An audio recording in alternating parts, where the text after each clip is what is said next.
Bueno, quiero hacerlo a una manera de un repaso, porque ustedes saben que ya la vez pasada hemos hablado de estos eventos. Porque nosotros sabemos que cada institución, cada organización presenta su estructura, no solamente de eventos, sino su estructura doctrinal, su estructura histórica, profética, escatológica.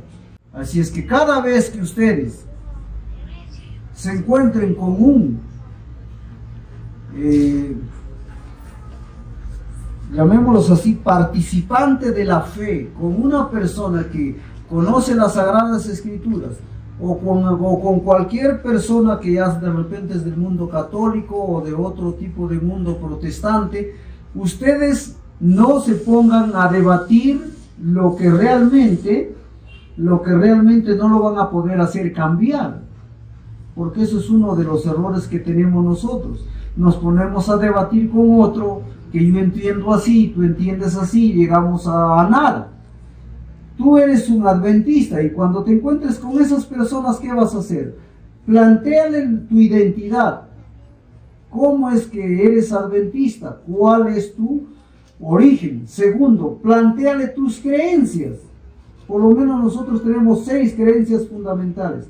Preséntale tus principios, tus 37. Lo demás no es asunto que tienes que tratar de buscar a ganarle, porque no lo vas a ganar. Y si lo ganas, no se va a venir contigo. Solamente en la lección decía que hay que hacer, tenemos que convencer a aquellos que están en contra de la verdad. Pero eso de convencer no indica que lo vas a traer, porque eso ya lo arreglarán con Dios. Eso de traerlo, ¿la obra de quién es?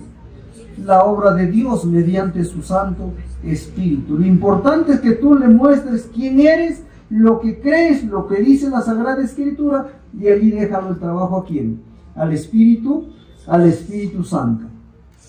Vamos a partir de Apocalipsis 12:12. En Apocalipsis 12:12 nosotros encontramos que el conflicto continúa. El conflicto inició, hermanos, hace casi 6.000 años en la tierra, porque el conflicto entre el bien y el mal inició ¿dónde? Inició en el cielo, allá en la eternidad pasada. Y el desarrollo de ese conflicto luego empezó en la tierra, después de un tiempo que Dios había creado todo perfecto, justo, santo y bueno. El enemigo logró con su propósito y había destruido entonces a la corona de la creación. ¿Quién era la corona de la creación? Era Adán y Eva. Sin embargo, ya con anticipación había un plan establecido, porque Dios lo sabe todo y lo sabe con anticipación.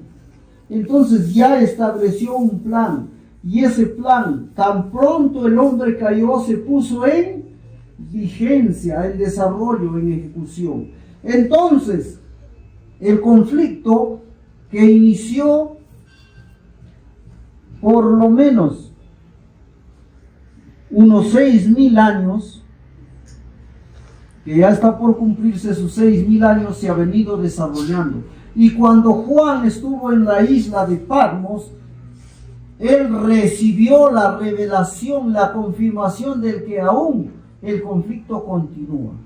Y en Apocalipsis 12:12 nosotros encontramos que ese conflicto, ¿quiénes están inmersos?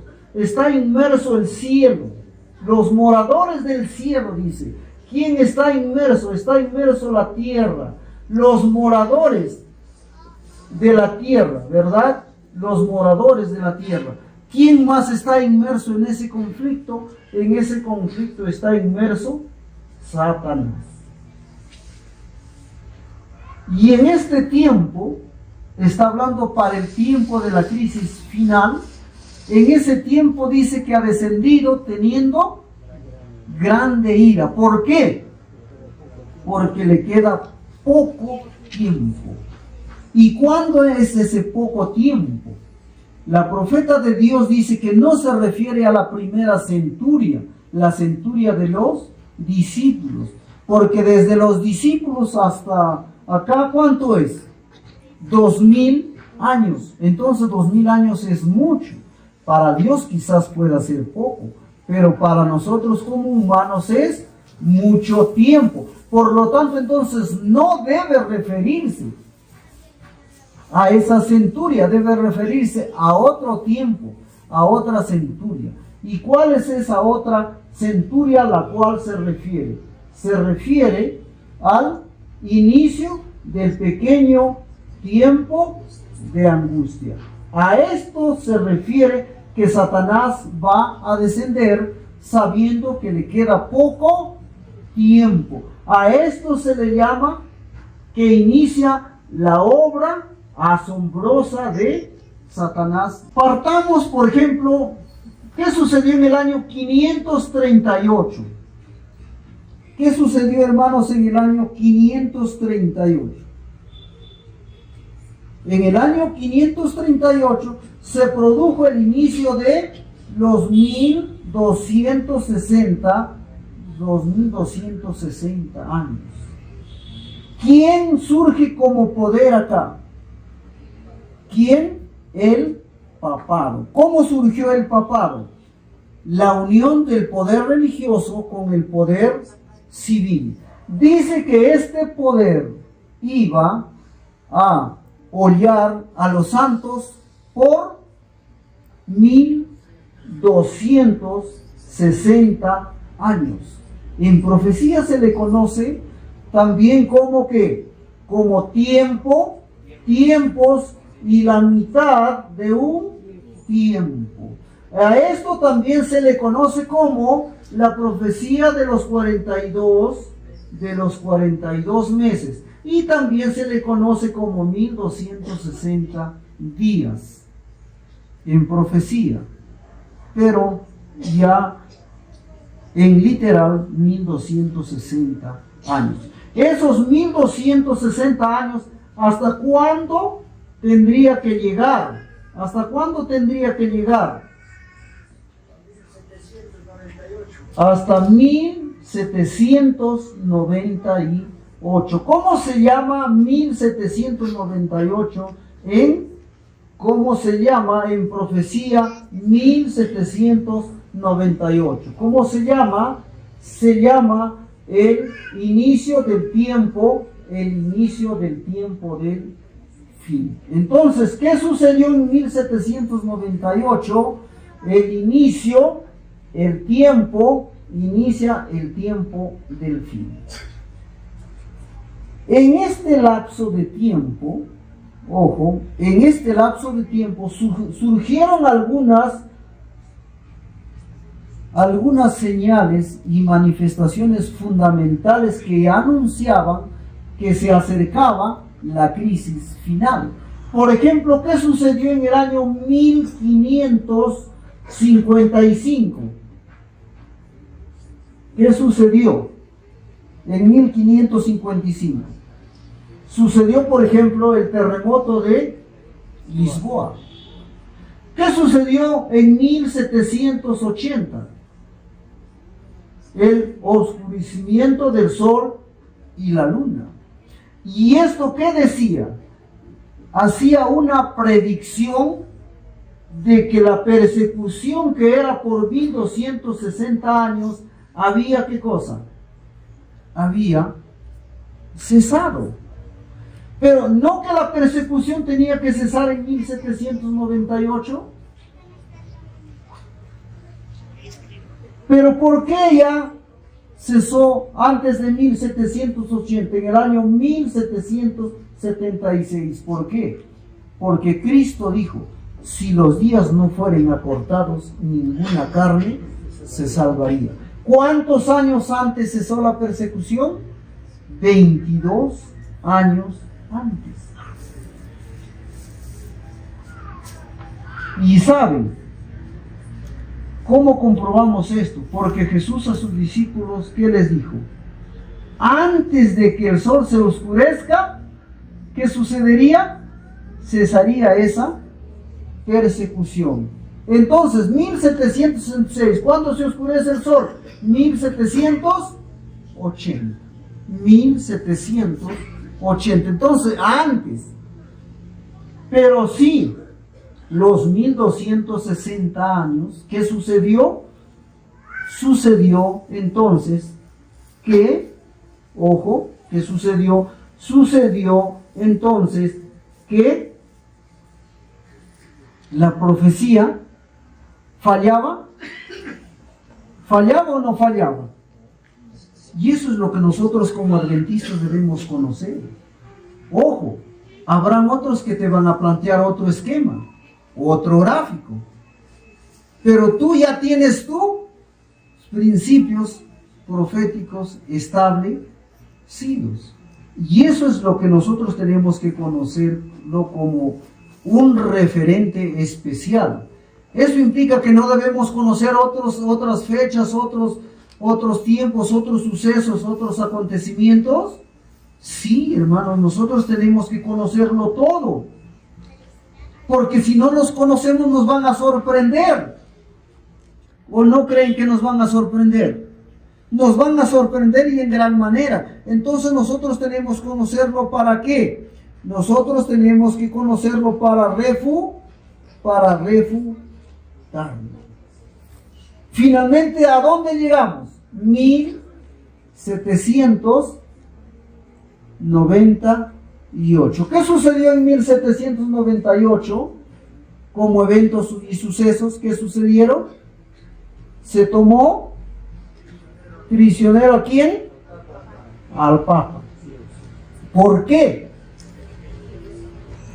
Porque así decía la profecía, que la primera bestia que tendría una herida de muerte. Y esa herida de muerte, ¿quién lo dio? ¿Quién lo dio? ¿El gobierno o la potencia de Francia? En el 538, miren, los francos fueron los que le pusieron al Papa en el poder. Y qué casualidad que en 1798 los mismos que le dieron el poder, los mismos le quitan el poder. Todo está determinado por la providencia de Dios, no son casualidades, hermanos. Luego viene 1798 y empieza a desarrollarse el tiempo del fin.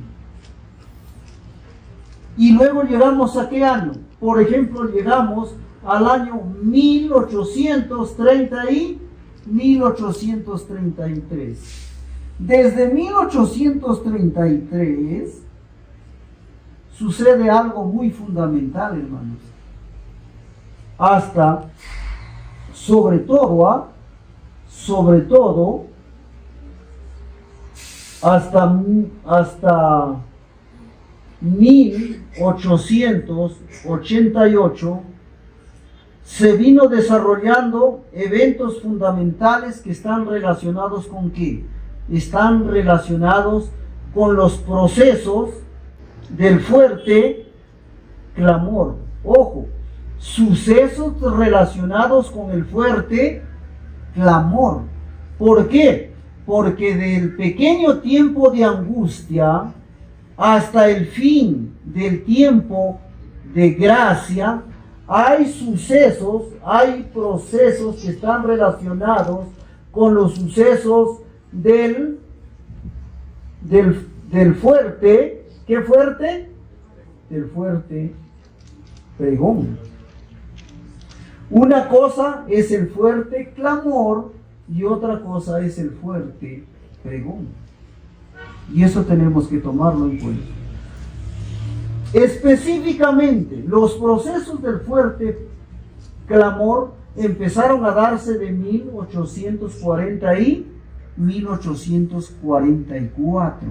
¿Por qué? Porque en 1844 empieza a predicarse el mensaje del tercer ángel. Por eso se le conoce el proceso del fuerte clamor del mensaje del tercer ángel, cuyo cuya cúspide de manifestación plena se realizó en 1888. Entonces miren, por ejemplo, 1883, ¿qué se empezó a predicar? El mensaje del primer ángel. ¿Y justo en qué mes fue?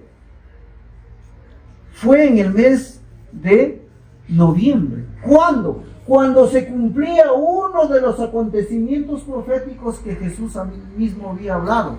¿De qué habló? De la caída de estrellas. ¿Cuándo sucedió la caída de estrellas? El 13 de noviembre de 1833. Desde allí se empieza a predicar el mensaje del primer ángel. Ojo, el mensaje del primer ángel tenía dos fases. Dice que el mensaje del primer ángel también tiene un fuerte pregón. El primer ángel tiene un fuerte pregón y el tercer ángel también tiene un fuerte pregón. El fuerte pregón del primer ángel más o menos se dio a partir de 1840 hasta 1840 y hasta 1844. Después de este tiempo siguieron los eventos importantes, como por ejemplo 1863 viene la organización de la Iglesia Adventista del Séptimo Día. Tenemos más sucesos. En 1863 también el 6 de junio, ¿qué se dio? El mensaje de la Reforma Pro Salud, lo que hemos venido hablando. En 1875 el pueblo adventista no estaba cumpliendo con los procesos, con los principios de la Reforma Pro Salud y la profeta lo volvió a recalcar. En 1875, ¿no? Por ejemplo, llegamos ya a lo más fundamental, que todos los mensajes de educación cristiana se dieron prácticamente desde 1870, 1875. Se vienen dando en adelante. ¿Hasta llegar a cuándo? Hasta llegar a 1888. En 1888, entonces, en la reunión de Minneapolis, ¿qué sucedió? Se dio el mensaje de la justificación por la fe, predicada por dos pastores fundamentales y refrendados por el espíritu de profecía en la representación de Elena de White. Los pastores Jones y Wagoner fueron dos pastores jóvenes que impactaron en esta reunión y promovieron el mensaje de la justificación por la fe y la justicia de Cristo. ¿Qué implicaba eso? Que los acontecimientos se iban acercando al tiempo final. Luego había ciertos acontecimientos, ¿no? Luego habían ciertos acontecimientos, vamos por acá acercándonos, ya luego habían ciertos acontecimientos que no lo voy a pasar por alto, que los voy a enmarcar acá, ciertos acontecimientos que anunciaban, por ejemplo, la apostasía alfa. ¿Cuándo iba a haber la apostasía alfa? Que el pueblo adventista, que es organizado en 1863 bajo determinados principios, ahora va a caer en una apostasía alfa. ¿Cuándo? 1914. La apostasía alfa. La Iglesia Adventista, como organización, entonces, ¿qué hizo? Violó dos principios de la ley de Dios. Entonces, acá viene la apostasía alfa. También se habla de una apostasía omega. ¿Cuándo viene la apostasía omega? No lo hablaremos esta vez, pero les impulso a estudiarlo. Luego, por ejemplo, llegamos a 1925. ¿Qué sucedió en 1925? Nos acercamos a los 100 años. Estamos a un año de 1925. ¿Qué sucede en 1925? Surge la organización de la Sociedad Misionera Internacional. Esa es nuestra identidad, hermanos. Estamos a un año de cumplir 100 años de existencia como sociedad misionera internacional, como el remanente institucional de la Iglesia Adventista del Séptimo Día. Digo remanente institucional, no estoy diciendo remanente de qué, remanente laodicense, porque el remanente laodicense va a salir ¿cuándo? Cuando se dé el pequeño tiempo de angustia. Este proceso está formando a una iglesia militante. Pero cuando llegue el pequeño tiempo de angustia, aparecerá ¿una qué? Una iglesia triunfante. ¿Cuándo empieza el pequeño tiempo de angustia? Cuando se dé el decreto dominical nacional. Y cuando se dé el decreto dominical nacional, se cumplirá Apocalipsis 12:12. ¿Qué sucede Apocalipsis 12:12? ¿Qué dice? El diablo desciende con grande ira porque sabe que le queda poco tiempo. ¿Cómo se le conoce a esto? Se le conoce lo que dice Mateo 24:8. Principio de dolores. Hay muchos predicadores que hoy dicen que ya estamos en principio de dolores. Pues no. La pluma inspirada habla que el principio de dolores empieza ¿cuándo? Cuando se dé el decreto dominical nacional. ¿Y por qué se llama principio de dolores? Por tres características fundamentales. Uno, aparece la ira de las naciones. ¿Qué aparece? La ira de las naciones. Dos, ¿qué aparece? Las catástrofes naturales. Ojo, lo que nosotros hoy vemos como catástrofes son simples. Eso es lo común que siempre hay en todo el tiempo. Pero cuando empiece el principio de dolores, la ira de las naciones será demasiadamente fuerte. Allí tu padre, tu hermano, tu madre o cualquiera puede convertirse en tu gran enemigo. Las naciones empiezan a ¿qué? Las naciones empiezan a buscar poder unas sobre otras. Y para eso, ¿cómo lo harán?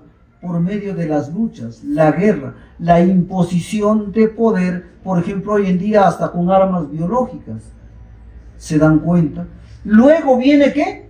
Vienen tremendos fenómenos naturales que no se comparan a los que hoy hay. ¿Y cuál es entonces, cuál será otro de los eventos que marcan, que se llama principio de dolores? ¿Cuál será otro que marca a nivel ya espiritual? La predicación mundial del evangelio conocido como el fuerte pregón. El pregón del mensaje del tercer ángel. Entonces los eventos en aspecto profético, para nosotros escatológico, porque están todavía en el futuro, ¿cómo es? Hay una reforma completa dentro del seno de la iglesia de Dios. ¿Qué sucede cuando se produce el pequeño tiempo de angustia? Todos los hijos de Dios, todos los fieles, ¿dónde están? En las pequeñas ciudades o mínimo en las aldeas. Ningún adventista verdadero en este tiempo estará en las grandes ciudades. Ya no están. Porque ya no podrán comprar ni vender allí. Este es el punto de quiebre para un verdadero adventista. Reforma completa. ¿Qué se produce acá con la reforma completa? ¿Qué se produce? Se produce el zarandeo. Solo los fieles irán quedando. Todos aquellos que hayan resultado fieles y hayan pasado el zarandeo, ¿serán qué cosa? Serán sellados. ¿Se dan cuenta? El sellamiento. Pero estamos hablando del sellamiento ¿para quién? Para los vivos. ¿Por qué? Porque el sellamiento general empezó ¿cuándo? ¿Cuándo empezó esto? Empezó mucho más por allá, ¿no? En 1844. Acá es el sellamiento general, el sello de Dios escatológico. Seguimos el sellamiento. Todos aquellos que hayan sido sellados ahora recibirán la lluvia tardía, con poder. Porque en 1888 empezó el derramamiento de la lluvia tardía, ¿con qué? Natural. Ojo, lluvia tardía natural. Pero luego viene la lluvia tardía con poder. Así como la lluvia temprana tiene dos fases, lluvia tardía, lluvia temprana natural, también tuvo lluvia temprana con poder. ¿Y cuándo fue la lluvia temprana con poder? El día de Pentecostés, el 6 de junio, ¿no? ¿Tuvo lluvia lluvia temprana natural? Sí, ¿cuándo? Cuando Jesús en una oportunidad sopló el Espíritu sobre los discípulos. Conforme iban creyendo, iban recibiendo el Espíritu Santo. Lo mismo sucede hasta hoy. Lo mismo sucederá con la lluvia tardía. 1888, lluvia tardía natural. Cuando después del sellamiento viene la lluvia tardía con poder. Milagros, señales y prodigios. Entonces, todos aquellos que hayan recibido el Espíritu Santo con poder, ¿ahora qué salen? Salen a predicar el fuerte pregón. ¿Qué van a predicar específicamente? Dice, el sábado. ¿Qué sucede acá? Sucede la glorificación parcial. Glorificación parcial. ¿Por qué se llama glorificación parcial? Porque dice que vendrán hijos de Dios. ¿De dónde vendrán? Del campo. Ojo, ¿de dónde vienen? Del campo. ¿Y cómo vienen? Con semblantes resplandecientes. No vienen así, ya no son cualquiera, hermano. Ya tuvieron la glorificación parcial. Vienen para proclamar el fuerte pregón. Es decir, el sábado. ¿Por qué? Porque desde el pequeño tiempo de angustia, cuando se da el decreto dominical nacional, solamente hay 2 días de adoración manifiestos. El sábado como la adoración a Dios y el domingo como adoración ¿a qué? Como adoración a la bestia. Y aún sabemos que esta bestia tiene un poder. ¿Por qué? Porque se ha convertido en imagen de la bestia. ¿Qué es la imagen de la bestia? La unión del poder civil de Estados Unidos más la unión del poder religioso. ¿Qué religioso? Protestante, ya no católico. Acá fue católico, 538. Acá no es católico, acá es protestante. Acá surgió la madre, acá surgen las hijas, porque la madre ya tuvo, dice, su tiempo. Por lo tanto, miren, ¿qué nos esperan? Sucesos y acontecimientos fundamentales. Y esto nosotros debemos conocerlo como el ABC.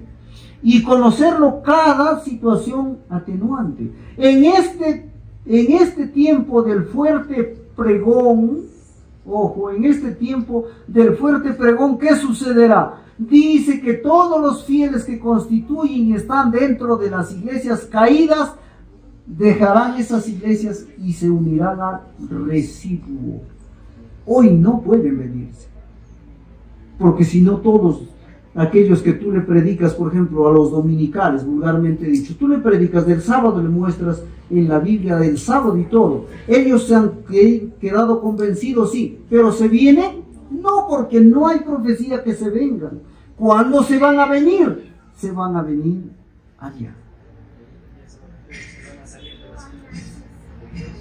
Ojo, en este tiempo dice que todas las estrellas que hoy han brillado se apagarán. Dejarán muchos lugares, muchos fieles que hoy estamos. Y los que vayan creyendo en este tiempo irán, dice, llenando esos espacios. Hermanos, hay mucho que nosotros tenemos que hacer hoy en día. ¿Para cuándo se termina entonces el tiempo de gracia de manera institucional para los adventistas del séptimo día como nosotros, la sociedad misionera? ¿Para cuándo? ¿O cuándo? Cuando se dé el decreto dominical nacional. Porque la predicación, ¿para quién va a ser? ¿Nos vamos a estar predicando ahora entre adventistas, entre reformistas? No. Allí estamos predicando ¿a quién? A las iglesias caídas, a la iglesia católica y al mundo en su conjunto. Y ellos se van a ir adhiriendo ¿a dónde? Al pueblo de Dios. En este tiempo se completará el número de los 144,000. No que ahí saldrán los 144,000, porque la postura B de los adventistas del séptimo día dice que los 144,000 saldrán en el pequeño tiempo de angustia porque ellos no verán la muerte. Pero nosotros de la Sociedad Misionera Internacional conceptualizamos que los 144,000, ojo, están constituidos por un grupo mixto. Aquellos que murieron desde 1844 siendo sellados con el sello escatológico y aquellos que no ven la muerte. O sea, un grupo mixto. ¿Qué significa eso? Que tomamos en cuenta Apocalipsis 14:3 y Apocalipsis 14:4. ¿Qué dice Apocalipsis 14:3? Que fueron redimidos de entre la tierra. Otras versiones dicen fueron redimidos de entre los muertos. Y 14:4 que fueron redimidos de entre los hombres. Otras versiones dicen que fueron redimidos de entre los vivos. Entonces, cuando se termine este número, ¿qué viene? El fin del tiempo de gracia. ¿Qué inicia acá? Derramamiento de las 7 plagas postreras. ¿Qué determina el fin del tiempo de gracia? ¿Qué determina el fin del tiempo de gracia? ¿Qué determina? El último sellado. El día que se selle al último que constituye este grupo, ese día se acabó el fin del tiempo de gracia. Entonces dice que el ángel regresa de la tierra, ¿a dónde? Al cielo. ¿Y qué le dice a Jesucristo? Hemos terminado. La obra quedó terminada. Los 144,000 están, ¿qué cosa? 1, sellados. 2, numerados. Porque así dice el Espíritu de profecía. Sellados y numerados. Listo. Entonces ahora viene el fin del tiempo de gracia. Cuando se inicia esto, viene primera, segunda, tercera, cuarta, quinta, séptima plaga. En estas 7 plagas hay una fase a esto se le conoce como el gran tiempo de angustia. A este se le conoce como el pequeño tiempo de angustia y a este el gran tiempo de angustia. Este gran tiempo de angustia tiene 2 fases. El gran tiempo de angustia propiamente dicho y el tiempo de angustia de Jacob, que se dará entre la 6ª y la 7ª plaga. ¿Qué significa el tiempo de angustia de Jacob? Que el pueblo de Dios está bajo el decreto de muerte. Así como Jacob estuvo yéndose por la llanura y luego en oración en el río Jaboc, y luego pasó al otro lado solo esa noche de angustia porque su hermano venía a matarlo. Eso tenía una representación escatológica que vivirá el pueblo de Dios en este tiempo, en el gran tiempo de angustia. Hermanos, ¿estamos preparados para pasar las 7 plagas? Ojo, En las 7 plagas ya no hay intercesor en el cielo. Pero eso no impide que no haya protección. Pero sí tenemos que tomar en cuenta que cuando empiece las 7 plagas postreras, el pueblo de Dios que fue sellado, que fue numerado, que fue escogido, vivirá sin pecar. Porque si tú pecas, ¿quién lo va a expiar ese pecado? Si no hay intercesor en el cielo.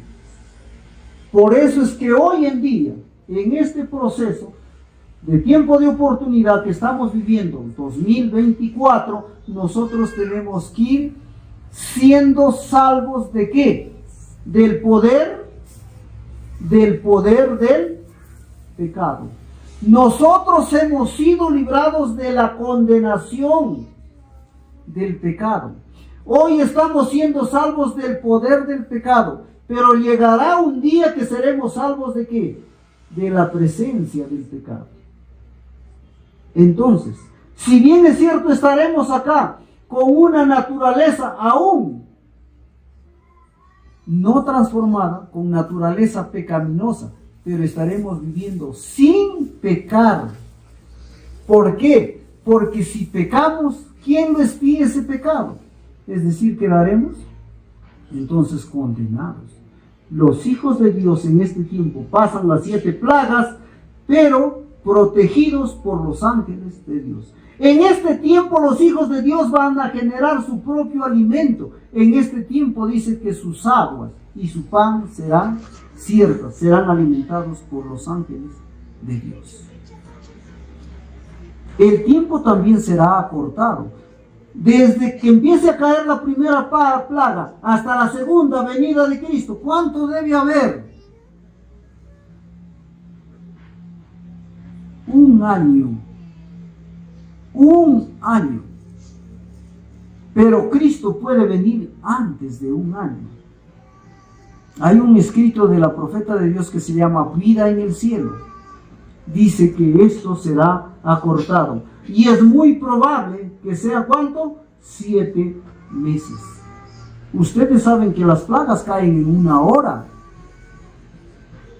Caen en una hora. Y en este tiempo, en la 7ª plaga, ¿qué va a suceder? La resurrección parcial o mixta, ¿para quiénes? Para todos aquellos que murieron bajo el mensaje del tercer ángel. Y nosotros tenemos que estar dentro de este mensaje, porque somos adventistas del 7º día.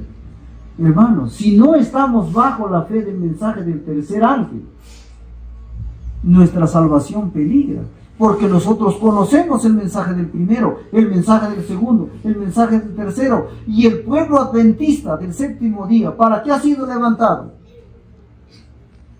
Para predicar el mensaje de esos 3 ángeles. Y si tú has sido levantado para eso, y no hablas de eso, y no eres beneficiado ni experiencias ese mensaje, tu situación está deplorable. No queremos imitar a las iglesias protestantes, a las iglesias comunes. Tu deber es este: predica la verdad presente, el mensaje de los 3, el mensaje de los 3 ángeles. Entonces, cuando venga la resurrección parcial o mixta, tú estarás en pie. Y aquellos que hayan muerto antes del pequeño tiempo de angustia, entonces ¿para qué resucitarán allí? Para pasar el gran tiempo de angustia, porque todavía falta mucho. ¿Cuánto faltará para que venga Cristo en el tiempo de un año? Faltará 11 meses y medio. Si dice que las plagas caen en una hora, ¿cuánto equivale una hora proféticamente? 15 días. ¿Te das cuenta? Pasar una persecución de 11 meses será poquito, será mucho humanamente. No podemos resistir a veces una semana encerrados, corridos por allí.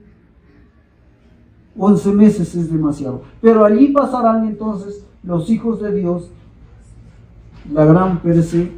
persecución. Y a la final estarán en pie en el gran día de Dios, cuando aparezca por segunda vez. Luego empieza nuestro viaje al cielo. 7 días. Llegamos un viernes, el sábado pasaremos en las puertas de la ciudad. ¿Para qué? Para que los que no guardaron el sábado, por lo menos guarden el sábado una vez en su vida terrenal, porque todavía las puertas de la ciudad corresponden a este mundo terrenal, porque ningún transgresor del sábado entrará al cielo. Entonces va a estar en la puerta todavía guardando ese último sábado de la historia terrenal. Luego, después, ¿qué sucede? La coronación, ¿verdad? La segunda coronación de Cristo y la primera coronación de los santos, antes que entren adentro. Una ceremonia muy especial. Después de la coronación, entonces, ahora sí, todos entran por las puertas de la ciudad según el temperamento que hayas tenido. Según la representación de los hijos de Israel en el aspecto espiritual.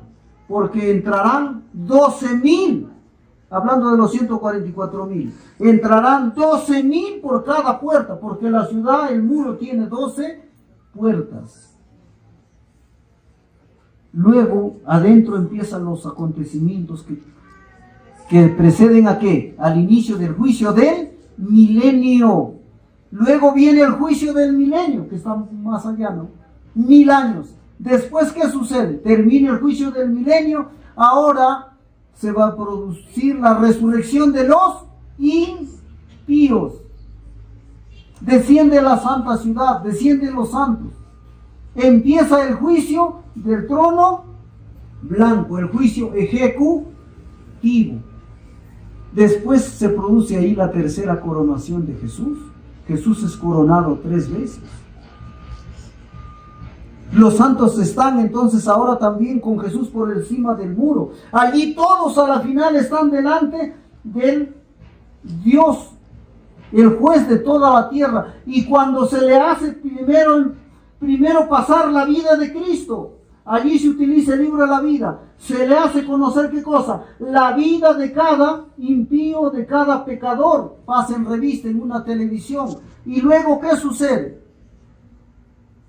La instigación que Satanás provocó a todos. Y finalmente todos terminan postrándose ante Dios. Y dice, Señor, grandes y maravillosos son tus obras, oh Rey de los santos.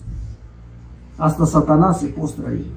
Y cuando se hace todo eso, desciende fuego del cielo y los consume. ¿Cuánto demorará esa consumación? No piensen que va a ser por los siglos de los siglos. Eso solo piensa ¿quién? Las iglesias protestantes. Dice que no se apagará nunca. Hermanos, cuando habla de fuego eterno, no habla de tiempo que va a ser eterno, sino de una consumación que ya no existe más para nada. Así como cuando se quema una vela, porque dice todos serán como estopa. ¿Qué es estopa? Los residuos de una vela. Se nota dónde están los pedazos del pavil y todo eso. No hay que ver nada. Pero eso no implica que seguirás. Entonces, después de esa purificación, que generalmente debe durar, ¿cuánto? Debe durar también 1 año. Luego entonces se produce la recreación de la tierra. ¿Cuánto demora la recreación de la tierra? Igual, 7 días. Como al inicio. Igual, 7 días. Pero en el inicio de los siglos, el hombre no fue presencial. Ahora sí es presencial, presencia de los redimidos. Una vez que se termina eso, ahora se entrega ¿qué cosa? La herencia a los santos. Se entrega la herencia a la gran muchedumbre, toda la tierra. Y se entrega la herencia a los 144,000, la metrópoli. Porque dice que los 144,000, ¿dónde van a vivir? En la metrópoli, es decir, en la santa ciudad. Ustedes han leído en la Biblia que dice que ya no habrá mar. Apocalipsis dice que ya no habrá mar, ¿sí o no? Eso no solamente es literal, eso es simbólico. ¿Qué representa el mar? Muchedumbres, pueblos, naciones. ¿Habrán ciudades por allá, por acá, como hay ahora? No, ya no hay. Todos los redimidos, la gran muchedumbre, están esparcidos en todo el planeta. Dice, desarrollando sus máximas empresas que hoy no lo pudieron desarrollar. Ustedes no imaginen a un salvo como un agricultor. No imaginen eso, hermanos, porque eso no es así. La profeta de Dios, cuando describe cómo serán los redimidos, serán hombres de mucha ciencia, de mucho conocimiento. Seguirán creciendo en el conocimiento a tal punto que ni siquiera suben en nuestros pensamientos. Nosotros pensamos que cuando dice que ahí se dedicarán a sembrar, a construir y todo eso, lo vemos de una forma muy simple y rústica como acá. No, se dedicarán a sembrar, pero con una tecnología celestial. Construirán casas, pero no van a ser así como estas de por acá, por más lindas que sean. Te vayas a Estados Unidos, te vayas a Dubái, donde sea, vas a ver construcciones increíbles, elegantísimas. Las construcciones que harás tú no se igualarán a esas. Serán mucho mejores, serán especiales. No serás una persona cualquiera como hoy nosotros somos en este mundo. Las grandes aspiraciones dice que se realizarán allá. Y los 144,000 serán las escoltas del Cordero que estarán viajando por todos los planetas, por todos los mundos no caídos. ¿Dónde será el centro que vivirá Dios? ¿Dónde? Acá, hermanos, la tierra. Dice que Dios traslada su trono del tercer cielo al planeta Tierra. ¿Han leído Apocalipsis 20, no? Acá será el trono de Dios ahora. Acá será el gobierno en este planeta. Porque en este planeta se estudiará aún por siglos eternos las huellas de la obra satánica y de la obra de la redención. Allí todos conoceremos entonces en plenitud cómo se desarrolló esta obra de redención. Y allí muchos, dice, conversarán entre ellos, ¿no? Mira, tú me trajiste al Evangelio, tú hiciste esta obra, tú hiciste esta acción, y por eso yo estoy acá. Y así los redimidos dialogarán. Hermanos, esta es una esperanza linda, pero también tiene muchas cosas que humanamente son difíciles de soportar, de pasar. Pero el Espíritu Santo nos fortalezca y nos ayude a prepararnos para que estemos en pie en el gran día de Dios. Amén. Que el Señor bendiga su palabra.